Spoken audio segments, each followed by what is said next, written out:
When they said the word cancer, my world stopped. Everything after that sounded like echoes underwater. The room spun. The doctor's lips kept moving, but all I heard was, "You'll need chemotherapy. We need to start immediately." I nodded, but I wasn't really there anymore. I went home in silence, sat on my bed, stared at the wall. Then I fell to my knees and begged God for a miracle. "Please, take it away. I know you can. I've seen you do it for others. Please, not me. Not now." I believed with everything in me that he would heal me, that the next scan would come back clean, that the doctors would be shocked, that my faith would be enough. But the next scan looked the same, and the next, and the next. So I waited, and prayed, and waited again. Weeks turned into months. The chemo made me weak, weaker than I'd ever been. My hair fell out in clumps. My appetite disappeared. My body felt like it belonged to someone else. And some days, even my hope disappeared too. I'd sit in the infusion chair, watching poison drip into my veins to kill the poison inside me, and I'd whisper, "God, where are you?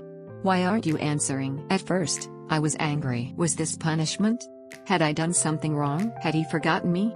Abandoned me? Why would he heal strangers in stories I'd heard, but not me? What made me different?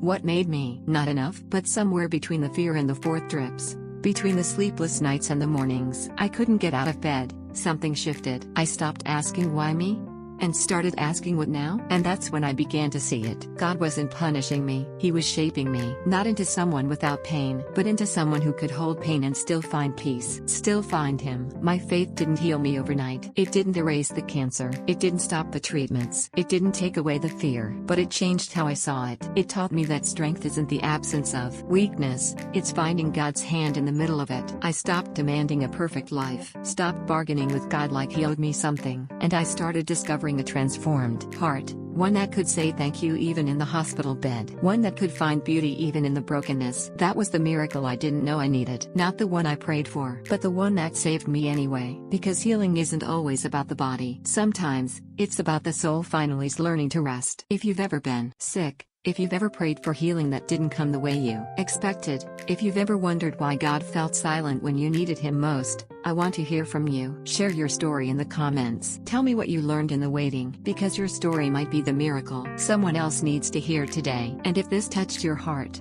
subscribe to Mustard Seed Stories, where every week we share real stories of pain, healing, and grace. Hit that like button if you've ever found God in the place you least expected.